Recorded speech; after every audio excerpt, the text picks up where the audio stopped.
કીર્તિ પટેલ કુખ્યાત ગુનેગાર તરીકે પોલીસ રડારમાં જોવા મળી રહી છે।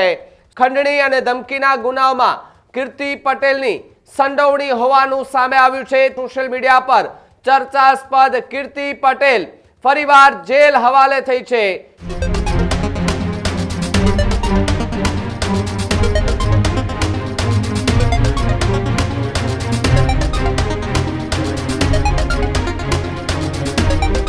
સમાચારોમાં આગળ વાત ટિકટોક સ્ટાર કીર્તિ પટેલની કરીએ તો કીર્તિ પટેલની મુશ્કેલીમાં ફરી એકવાર સૌથી મોટો આ વધારો થયો હોવાના સમાચાર જે છે તે મળી રહ્યા છે। સોશિયલ મીડિયા સ્ટાર કીર્તિ પટેલ સામે પોલીસની ફરી એકવાર લાલ આંખ જોવા મળી છે। કીર્તિ પટેલ વિરુદ્ધ કાપોદ્રા પોલીસે પાસા હેઠળ કાર્યવાહી કરતા એમની મુશ્કેલીમાં વધારો થયો। સોશિયલ મીડિયાના માધ્યમથી ધમકાવી ખંડણી માંગવાનો આ ગંભીર આરોપ ફરીવાર લગાડવામાં આવી રહ્યો છે। કીર્તિ પટેલ કુખ્યાત ગુનેગાર તરીકે પોલીસ રડારમાં જોવા મળી રહી છે।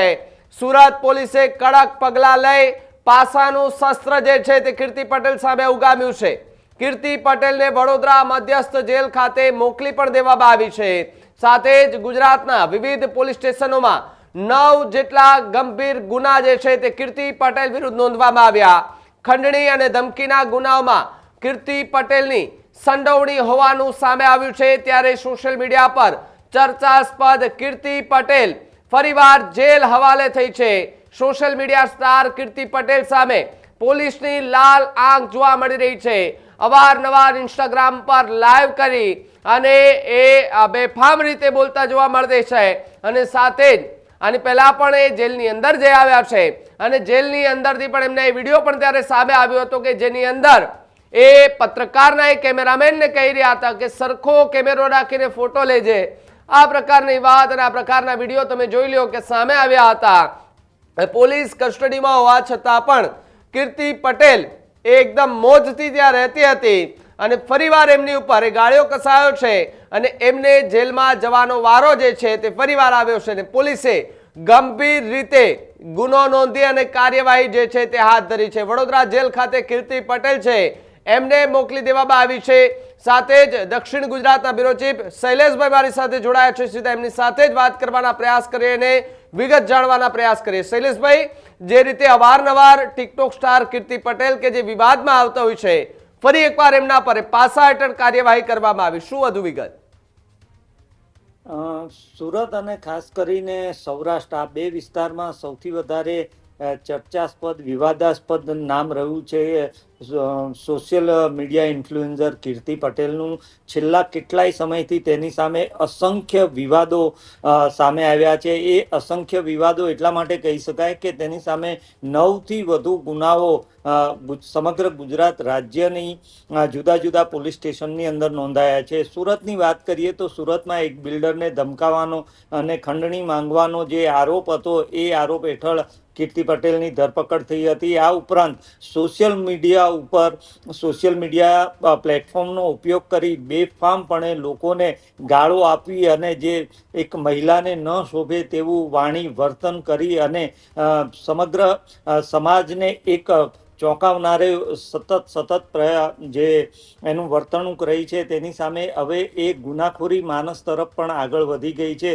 કોઈ પણ મુદ્દો હોય, કોઈ પણ સોશિયલ મીડિયા ઇન્ફ્લુએન્સર હોય કે અન્ય કોઈ વ્યક્તિ હોય એને સોશિયલ મીડિયાના પ્લેટફોર્મ ઉપર ઉતારી પાડવાનો એક જાણે કીર્તિ પટેલને એક આદત પડી ગઈ હોય તેવું દેખાતું હતું। દરમિયાનમાં કાપોદ્રામાં એક બિલ્ડર પાસેથી ખંડણી માંગવાનો એની ઉપર આરોપ હતો। આ ઉપરાંત છેલ્લા 3-4 વર્ષની અંદર જ લગભગ 9 જેટલા ગુનાઓ સમગ્ર રાજ્યમાં કીર્તિ પટેલની વિરુદ્ધ નોંધાયા હતા। તેને પગલે જ ગઈકાલે સુરત શહેર પોલીસ કમિશનર અનુપમસિંહ ગેહલોતે એક સબક શીખવી શકાય તેવું પગલું ભર્યું છે।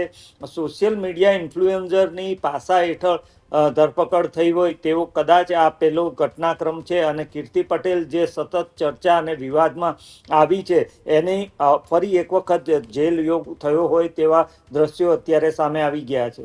જી અને શૈલેષભાઈ એક વાત એ પણ સમજ્યું છે કે અવારનવાર સોશિયલ મીડિયા પર બેફામ રીતે ગાળો બોલવી, બેફામ રીતે કોઈને ધમકાવાના આરોપ એમના પર લાગવા, ખંડણીના આરોપો લાગવા, આ બધી જ વાત વચ્ચે જ્યારે વચ્ચે હમણાં એ જેલમાં ગઈ હતી ત્યારે પણ એમનો વિડીયો જે છે તે ખૂબ વાયરલ થયો હતો કે ભાઈ પેલા પત્રકારના કેમેરામેનને કહે છે કે તું વ્યવસ્થિત વિડીયો લેજે, આખું આમ આવી જવું જોઈએ, બધું દેખાઈ જવું જોઈએ. એટલે પોલીસ કસ્ટડીમાં હોવા છતાં પણ આ પ્રકારનું વર્તન કરતી એ કીર્તિ પટેલ કે એમને પોલીસનો પણ ડર કદાચ નહીં હોય. ચોક્કસપણે એને પોલીસનો ડર નથી, સાથે સાથે સમાજનો કે મીડિયાનો પણ ડર નથી. એનું કારણ એ છે કે જો જે વિડીયો અત્યારે તેનો સામે આવ્યો છે અને કેમેરામેનને કહી રહી છે કે ભાઈ બરાબર વિડીયો લેજે, એમાં એના હાથમાં એક લડ્ડુ ગોપાલની મૂર્તિ પણ દેખાઈ રહી છે.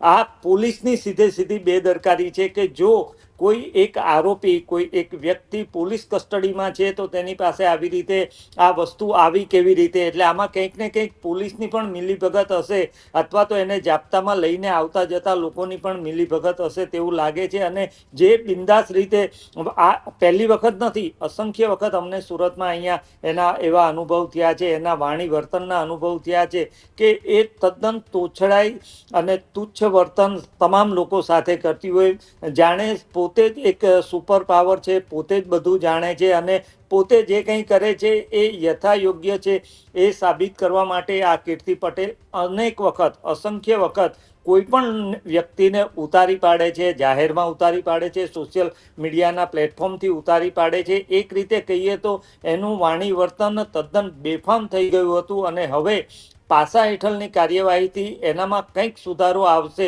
એવી એક અપેક્ષા રાખી શકાય. જી શૈલેષભાઈ, ખૂબ ખૂબ આભાર જોડાવા બદલ અને માહિતી બદલ. તો જે રીતે કીર્તિ પટેલ કે જે ટિકટોક સ્ટાર અને ટિકટોક આવ્યું ત્યારથી કીર્તિ પટેલ ખૂબ ચર્ચામાં, અને ત્યારબાદ ઇન્સ્ટાગ્રામ પર એમની રીલ્સ વાયરલ થતી અને લાઈવ કરે તો એમાં 5-5, 7-7, 10-10 હજાર લોકો એમને જોવાવાળા પણ હતા.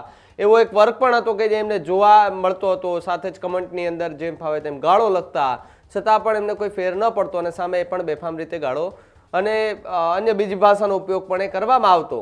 પરંતુ હવે પોલીસ જે છે તેમણે આ લાલ આંખ કરી છે અને પાસા હેઠળ એમને મોકલી દેવામાં આવી છે. હવે એ જોવાનું રહ્યું કે પાસા હેઠળ ગયા બાદ કીર્તિ પટેલમાં સુધારો આવે છે કે પછી આ જ રીતે બેફામ વર્તન ચાલુ રહેશે.